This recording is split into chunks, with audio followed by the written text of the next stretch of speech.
I'm Mary Wing Soares, and today with me is Kevin Smith, and this is an episode of Transparency in Government. Yep. How are you today? I'm great. How are you doing? I'm well. Thank you so much for coming. We're almost at December already. I can't believe the year has gone by so quickly. And there's so many things that are happening in our wonderful town. Finally, 102 is striped, and people are not, taking their life in their hands every night. It is striped, although I'd be remiss if I didn't say that we got, we had quite a few complaints about, one, the striping taking so long, but two, the quality of work that was done on the paving. Mm-hmm. Let's just say the seams aren't seamless. No, they're not. And that is something, first of all, people should know this was a state project. This was not a town-done project. The state bids it out. And in this case, it was Pike Construction that won the bid. They're not a small entity. They're a pretty large, pretty large construction company in New Hampshire.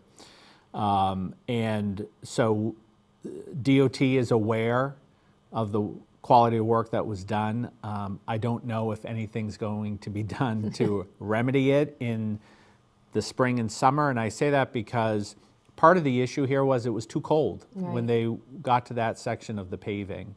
And I don't know what the delays were from the time they started it in Hudson to when they got to the ending area around exit 4. But it was too cold, and that's why the seams aren't seamless when you're going over. You can see where they did each section. So whether or not they're going to go back in the spring or summer to try to smooth that over, I don't know, but DOT is aware of it. And needless to say, we wish it had been done better than it was. Nonetheless, it is striped, and it doesn't have that washboard effect right now that the old 102 had, which is nice. Yes, it is. That being said, the rest of 102 will get completed as the 93 expansion project continues to go along. And it seems like almost every day now there's some kind of car accident or mile upon mile delay along 93. And unfortunately, that's going to be the fact of life for the next few years around that area until it's completed. There's obviously major bridge construction that's being done in the area of exit 4. Right, and so that was probably the hold up today when normally I go through the Home Depot parking lot, go to Dunk's, get my coffee. I hope I can say that. And then go out and turn right and turn left up and go up Pillsbury to come to school every day. And today there was no way I was turning right because the traffic was backed up all the way to the market, the Shaw's entrance. Right. Orchard View, is that Orchard View? Orchard View, yeah. Because the traffic south was backed up, traffic going south was backed up all the way to the Manchester split on 293. That's crazy. That's how far back it went. And the delays today, it wasn't a car accident, it was just bridge work that they were doing, caused a huge amount of delays. So again, it's, I know they're doing their best to try to mitigate this stuff, but then of course too, when the accidents happen, of which they're frequent now, because there is so much stopping along that corridor, it's something we're gonna have to live with around here for a little while longer. So everybody who's driving it understands that this is what's happening. They should be slowing down. I mean, it should absolutely. I mean, if they're driving it every day, they should know, it's going to be slow goings in that whole corridor from the Manchester split all the way past exit 4 because of this construction work that's happening. And even coming into Londonderry off exit 4, it's a different traffic pattern now because it's narrow and then it widens, but it doesn't widen until you're like 3/4 of the way up that exit. So that has caused a lot of backup at major times. I mean, peak times. Right. But yes, everyone should be aware of these things and make the right choice. The other traffic pattern change that we'll be seeing hopefully pretty soon is the new roadway that connects 102 to Pillsbury, Michael's Way. That is close to being opened. They did receive a waiver from the planning board last month to open it without being totally finished. And by totally finished, I mean the base coat, the finish coat is not down. It's just a base coat on the road. It is all striped, but people should be aware that next year they'll put the actual base finish down on there, so it's not as smooth as it would be right now. Right, I did walk it, and you said you did walk it as well. Yeah. To make sure, because before it opens, there are some conditions that Right. they have to meet. The lights have to be on. Right. And as of this taping right now, they're not on yet. Right. The lights are now on the sconches. The poles, they were lightless poles for a while, but now the lights are there, but they still have to put the lights on. And then the other issue is they have to put the base coat down on the sidewalk so that it's not a tripping hazard. So that's the other part of it. Now, there is a handrail that will eventually go up, and what they're looking at doing, because we're now into the cold winter months, it's better to put that handrail up when the weather's warm than put it up now. So what they're looking at doing is putting a temporary fencing along those areas, which will still meet the spirit of the conditions, so that they can open the roadway up. And when you say handrail, you mean on the side of the road, not on the side of the, on the side of the It will be on the side of pond? the sidewalk. On the side of the sidewalk that's Yes, towards the road or away from the road? away from the road, Okay, toward so the pond. Toward the pond. Yeah, because there are areas, as I'm sure you saw along that sidewalk, where there's a pretty steep drop off Right. going down to the detention ponds, and Right. we just don't want anyone falling down into No. the detention ponds. So that's where the handrail is slated to go, Right. is along those areas. And I don't know what your experience was, Mary, but I will tell you, I think it's going to be really nice. I do too. You know, I was walking that impressed. sidewalk, there was an impressive feeling about the whole thing. And I thought, wow, when the weather's nice Yeah. and the trees are blooming, And the pond is clear. and the pond is cleared. I mean, I got some great pictures I went out around sunset last week, bet it was pretty. and it was really nice. Yeah. So I think it's something that we're all going to be very proud of when it's completed. But the roadway itself should be open hopefully very soon, before Christmas, so that will hopefully alleviate some of the traffic congestion going in and out of that plaza. And so one of the other things that you're hoping to garner from that is what traffic will be taken off Pillsbury and put on this road. Who will be utilizing this road, and why Right. will they be utilizing it? Will it be utilized as a cut-through, or will it just be a destination road? Right. So these are all questions that will be able to be answered before any more building is Right. done, because we're getting into non-building months at this point. Right, exactly. And that's another reason why they wanted it opened now, was to start gathering that data. I think the assumption and the hope is that anyone who is looking to just purely go to 102 to go to the highway will continue to utilize Gilcrest Road, and anyone that's looking to go shop in the plaza will now use that backdoor entrance into Market Basket. Right. Because the other thing too is, I'm sure you noticed, it's a very narrow roadway. Right. It's got the granite curbing all along it. It's got two roundabouts. The speed limit's 25 miles an hour, so you're not going to be going very fast down that particular roadway. So, for it to be used as a cut through, I think people will find that just taking Gilcrest to 102 will be quicker. Right. But hopefully, what it will do is stop the cut-through traffic that currently occurs through the Londonderry Commons, Office Park, and Shopping Plaza now. Right, and I'm sure they'll appreciate that. Yeah. One of the things I did check on the road, though, was to see because there's going to be parallel parking along the road, and I Yep. wanted to make sure the spots look so small, so I measured them, Yeah. by walking foot Yep. to foot, and really they are a lot larger than they seem they appear. when you look Yeah. at them. Yeah, I think it'll be really nice, and there's a bike lane as well. There is. Yeah. So I'm excited about that. Absolutely, and that was, that's part of this whole walkability village thing, was to truly make it so it could be walkable. You could ride your bike down there, and it's nice to see that they're obviously staying true to the plan that was approved for them. Right. That they're not asking all of a sudden to say, oh, do we have to have a bike path? Do we have to have Right. Yes, you do. Yes, you do. So don't even ask the question. And they haven't asked that. Right. They are building it. Right. Yeah. That is good. Yeah. So it's budget season. It is. It's one of our favorite times of year. I know tax bills just went out because my husband said, when do we have to pay this thing They did. by? Yep. In December 9th is the tax date that the taxes are due, I think, or the 8th. It's I don't know of I know it's December. It's the I don't know first the week, exact I think, date. like the end of the first week, I think, is Yeah. when it is. So anyway, that's coming up. But those are not what we're basing this this budget on, right? Correct.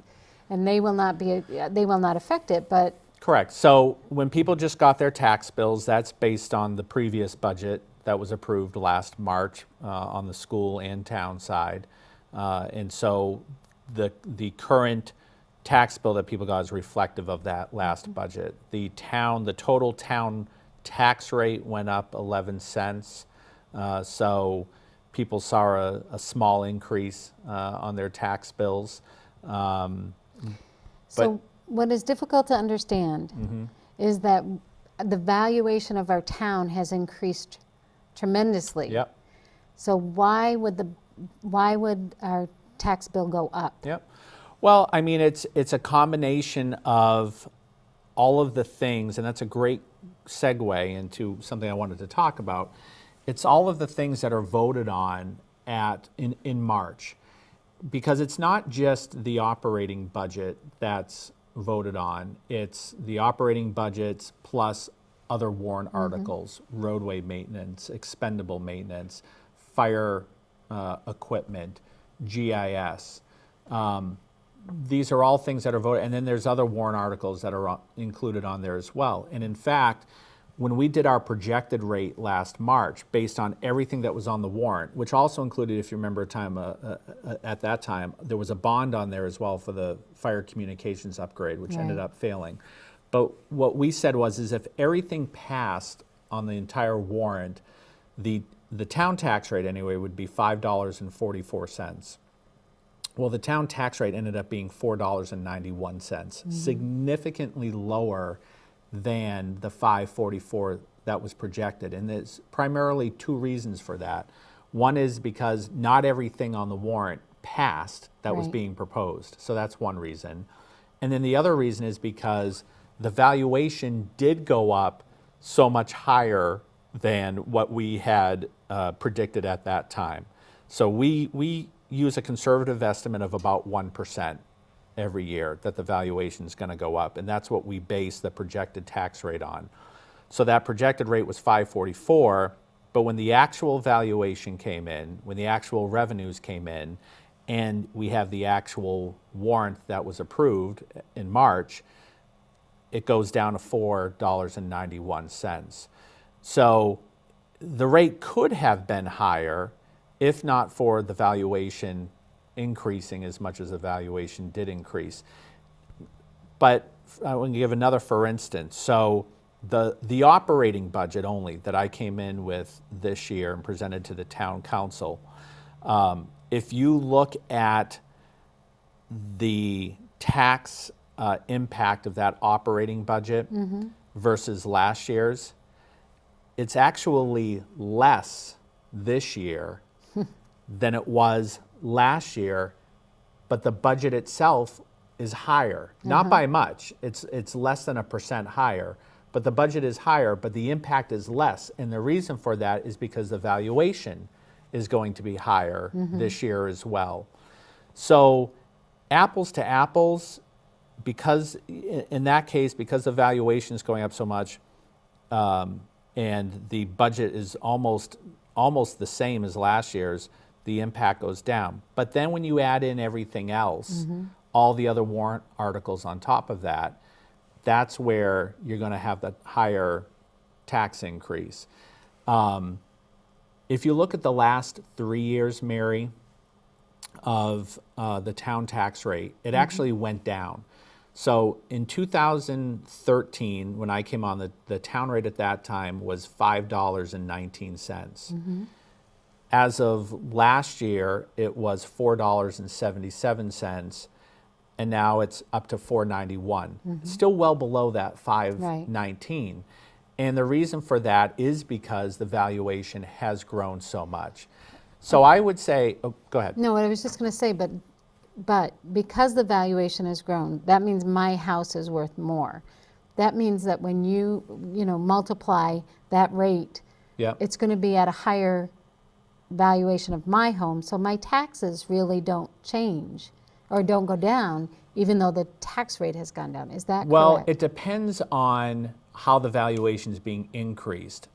So if the valuation is simply being increased by your house values going up, then you're correct. Your taxes aren't going to go down because your house value will go up. The rate will be lower, but you'll pay the same amount of taxes. Right. If the total town valuation goes up because there's so much new stuff on the tax base, but your valuation has stayed the same, then you should see your taxes go down at that point. But it all comes back to what the voters approve every March. Sure. You know, let's say there's 5 petition warrant articles, and the total cost of those warrant articles is, say, $2 million. And let's say the voters approve every single one of those petition warrant articles. You have to pay for them. You got to pay for them. And so taxes are going to go up that way. Right. So when people say, oh, well, there's so much new valuation, how is it that taxes are going up? The answer to that is, well, you've got to look at everything that's being approved on the warrant, on the ballot. If you just take the operating budgets alone, taxes would be going down. But it's everything else that's on top of that. What I'll tell you is where I'm trying to go as a town is to get us to the point where we know on an annual basis there are certain things that are going to be approved or we want to be approved every year. Roads, expendable maintenance, GIS, and fire equipment. Those are the 4 main ones. And part of the reason that the rate had been going down for 3 years is because we were using fund balance to pay for all of those things. Well, someday that fund balance isn't going to be available. It's available now because times are good and we just keep doing better on the revenue side than we are projecting we're doing or that we set for our budget. So we end up having a surplus, we end up having fund balance. But the reality is we need roadway maintenance in good times and in bad times. So what I've started last year, is trying to wean us off of using fund balance for what I think should be reoccurring expenses every year, things that we want to be paid for.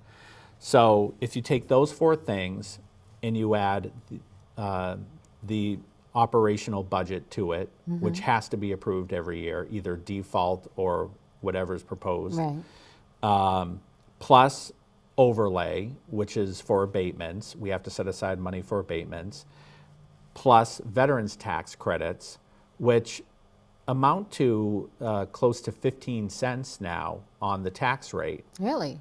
Yeah. You have that many veterans in town that are taking advantage of it. Oh, absolutely. We have a lot of veterans in town who take advantage of that tax credit, which is great. Yes, I think it's great that we offer it. So I don't want what I'm about to say be misconstrued. I think it's great that we offer it. We should continue to offer it. However, with that credit means we have to make up for it in a higher rate. Sure. Because you still have to collect that money. Right. So it roughly amounts to about 15 cents on the tax rate. So that's an automatic 15 cents that the tax rate goes up.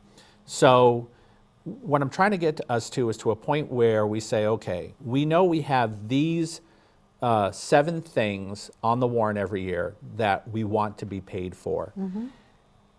And if we do that every year and the valuation continues to grow and those things are pretty much at the same level every year, the operation budget goes up a little bit because of contractual increases, but not a lot. Then we have fund balance over on this side for all of these other one-time expenses that we can say, we're not going to use taxation, but we're going to use fund balance for all of these one-time expenses that come up, not on an annual basis, but there seems to be something different that pops up every year. Okay, let's talk about communications. Okay, but before we get to that, if we do that, right, if we get to a place where we can do that, where we're saying we're paying for these 7 things through taxation every year, and we're going to pay for all these one-time expenses out of fund balance every year, the rate should stay stable. Right. You know, as long as we keep to that. So people won't have to wonder every year, is my rate going to go up? Is my rate going to go down? It would just stay flat. Right. And having that predictability, I think, for a taxpayer in town would be fantastic. Right. So that's where I'm trying to get things going. Because as much as people love it when their taxes go down, I love it when taxes go down. When it starts doing this, right, it's even worse. It is. Yeah. You know, I think people would rather have this happening. Right. So the town, I mean, the school side has the added burden that the state downshifts a lot of costs to the schools. Does the same thing happen to the towns? Typically not. You know, it's happened in the past, yes. Since I've been here, it hasn't happened. If anything, the state share of rooms and meals tax or highway block grant monies, those things have been incrementally getting higher each year. So on our side, we haven't seen so much a downshift. Now, if the state suddenly said, you know what, we're going to keep more of the rooms and meals tax and not give it back to the towns, then yeah, we would have an issue because a revenue source would have just gone away. Sure. On the school side, yeah, if depending on what the state funding formula is for education, or I will say this, where it did impact us is on the retirement side of things. That's what I was going to. There was a healthcare and retirement. There was definitely a downshift on the retirement costs where they put more of the burden on the localities, and so they eased up it on the state. So that's where it is an example of where the state downshift costs of the localities, and we've got to make up through that somehow, either through cutting in the budget somewhere or making it up through higher taxes. Yeah, yeah. So is Keno an idea to try and generate some more revenue for our town? No. So the whole thing with Keno is it's a state program where they're allowing every municipality to decide for itself whether it wants to allow Keno in its establishments in town. Mostly bar establishments. Local VFWs and Legions would also could apply for it. Any money raised from Keno goes right back to the state, and that money is then dispersed equally back to the towns that have full-day kindergarten programs. Oh. Okay, so we'd have to make a change on the school side in order for us to benefit from it. Exactly. Yeah. And it's not like every dollar that's raised in Londonderry goes back to Londonderry. Right. That's not what happens. Right. You know, you would get, let's put it this way, say we said we're going to have full-day kindergarten in town, but we're not going to have Keno, we're still going to get a share of the Keno money that other communities are raising back to us. So. Yeah. There's no benefit, economic benefit for the town to have Keno per se. It's more of a, you know, it's more of a matter of opinion whether or not people think. And so, to my knowledge, there's no petition article yet to bring the question up in Londonderry. There's been talk in the town council, among the town councilors, about whether they want to sponsor it and put it on the ballot and let the voters decide. I don't know if they'll do that or not, but it's something that they've bandied about. Yeah, they're pretty famous for letting the voters decide pretty much everything. Yeah. Except garbage barrels. Except garbage. Well, yeah, that's another whole story. That's another right? whole story, but we won't go into it because it's history. Yes. Right? It's history. Yeah. So what other exciting things are happening in town? Other exciting things happening in town. Well, I mean, there's a lot happening. You know, as I've talked about frequently, there's always a lot of activity going on at Town Hall. You know, we're a growing community, which I think is a good thing, Mary, that we're growing. And I don't think we're growing at a pace that's not sustainable. But there's most communities, I shouldn't say most communities in New Hampshire aren't growing right now. They have huge declining enrollment in their schools. They have half-empty schools, wondering what to do with them. Do we have our challenges in town, both on the school and town side, because of the increasing population, whether it be traffic on roadways, crowding at the elementary level in the schools? Yes, but I would say those are good challenges for any community to have, especially when you're looking to attract new families into town. Would you rather move to, I talked to someone today that lives in Rye, and somebody, a mutual person that we know there, is moving out. He's got 2 kids that are in the school system, and they're moving out of Rye because the population has declined so much in Rye in the school system that they've had to cut a ton of services. Wow. Clubs, sports, they've had to cut the programs because there's not enough kids to support it. We don't have that problem. Thankfully, we don't have that problem. And that's gonna, it benefits home values, it benefits the local economy. You know, these are good problems to have in town right now. I remember growing up in town here, and my family moved in the mid-'80s, which was the start of the boom here in Londonderry, really through the mid-'90s.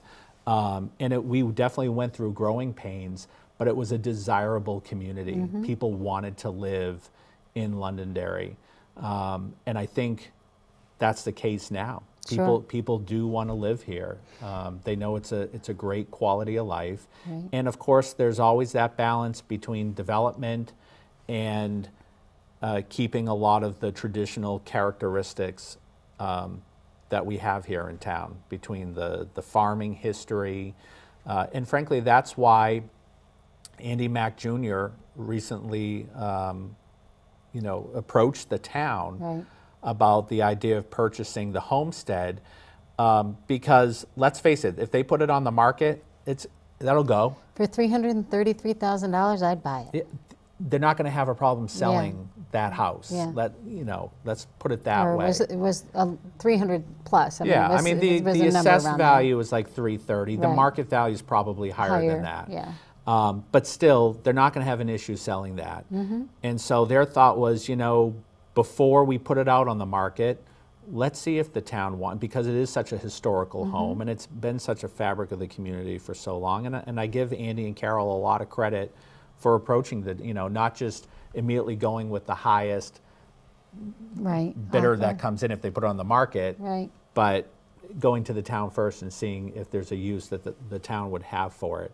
So I'm sorry that Scott isn't available today either, because I was going to ask him, wouldn't that make a nice school district office? A couple of people have mentioned that to me, and I don't want to speak for the school. That's something the school would have to look at and see if that's a viable option for that there. But you're definitely not the first one to suggest that as a potential option for them. Well, we'll see. Yeah.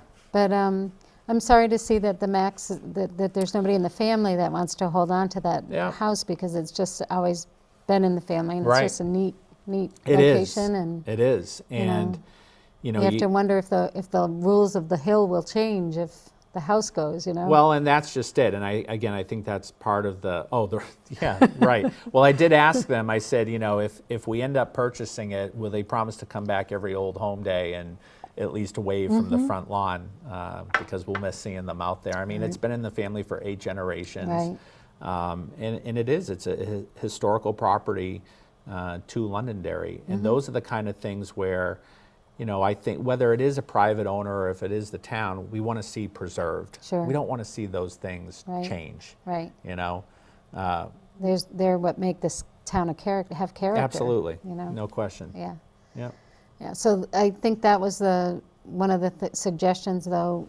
Is that something that the town council will take under advisement, or, are they gonna, how long? Well, the way we left it was the council asked Andy to get with me to talk about what he would like to see as a purchase price, and then to bring that back to the council for the council to make a decision on whether or not it's something they feel they want to put on the ballot or not for the voters to decide. Andy's willing to wait until March is my question. Yeah, and he's aware that if it is approved in March, that he wouldn't get the money until July, right? because that's the way it works. Right. But they're willing to do that. Yeah. But I think they also need to know what direction they're going to go in here. Sure. You know. Yeah. Because we can't hold their lives up either. No, of course not. But it's nice that they're willing to wait through the winter, because those are the worst months of the, you know, to be up on a hill. Yeah. But no question. Yeah. Well, that's exciting. It is. It is. So, you know, I continue every day to look and just think there's so much positive activity going on in town. And, you know, no doubt we have our challenges, but I see them as really good challenges to be having right now. The shoe could be on the other foot, and you know, you look at all you have to do is travel up north and see a lot of the community, or out in western New Hampshire, and see a lot of the communities that are still dealing with declining populations, declining school enrollment, and can't generate any economic activity. And they would love to have the problems that Londonderry has right now. So one of the concerns that somebody did speak to me about was the number of calls that they've had, the emergency calls that have been going to the senior assisted living place, much larger than we had anticipated. Yep. And you know, Woodmont is also considering having an assisted living place there as well. So is that a concern as far as the town is right now? Yeah, I mean, you try to project as best you can before something comes in what it's going to mean in terms of service calls for something like police and fire. Sometimes we're spot on, and sometimes we're off. In this case, we were off on the number of calls that were being projected to that assisted living facility. So now, knowing that, if and when an assisted living facility moves into Woodmont, we'll have a better idea of what to expect there. And you know, the thing with Woodmont is they have to keep us they have to keep us tax positive for the life of that development. So in a case like that, if we were off on our projections and there were a lot more service calls, and it turns out that we're spending more money than what we're generating from tax revenue from them, they'd literally have to write us a check to make up for that difference. So I'm not as concerned about it with a place like Woodmont, but certainly anywhere else outside of Woodmont.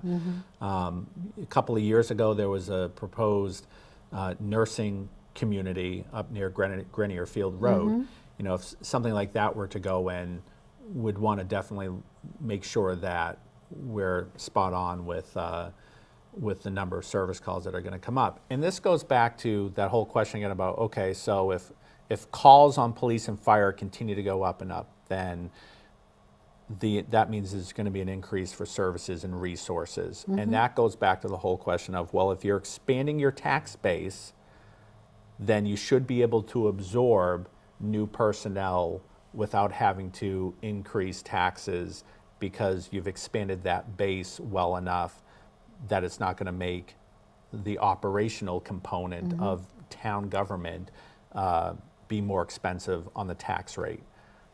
And that's, you know, you want to do it all incrementally. Okay, so that brings us back to the communication. One of the things you had said is one-time purchases or one-time expenses you want to be able to deal with out of your undesignated fund balance. And the communication bond failed, and we are giving $500,000 back to the taxpayers, right?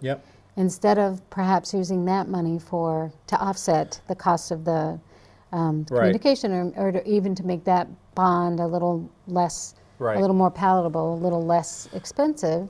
So so even though the town gave $500,000 back, it still left $3.7 million of fund balance to be used.